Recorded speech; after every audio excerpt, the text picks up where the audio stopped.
ప్రేమిస్తే చిత్రంతో తెలుగు ప్రేక్షకులకు పరిచయం అయింది సంధ్య. ఈమె అసలు పేరు రేవతి అయినప్పటికీ ప్రేమిస్తే చిత్రంతో సంధ్యగా మారింది.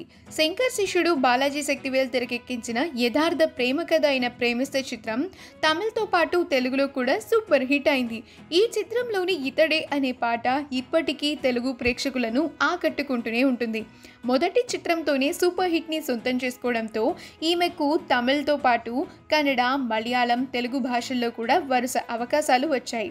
అన్ని భాషల్లోనూ కలుపుకుని 40కి పైగా చిత్రాల్లో నటించింది సంధ్య. ఇక తెలుగులో కూడా ఈమె పవన్ కళ్యాణ్ హీరోగా నటించిన అన్నవరం చిత్రంలో చెల్లెలి పాత్రను పోషించింది.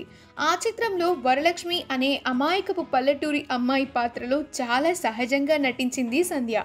2015 డిసెంబర్ నెలలో ఎవ్వరూ ఊహించని విధంగా వెంకట చంద్రశేఖరన్ అనే ఐటీ ఉద్యోగిని పెళ్లి చేసుకుంది సంధ్య.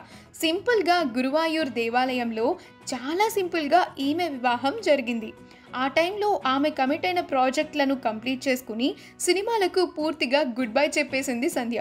ప్రస్తుతం ఫ్యామిలీ లైఫ్ను ఎంజాయ్ చేస్తున్న సంధ్యకు ఒక పాప కూడా ఉంది.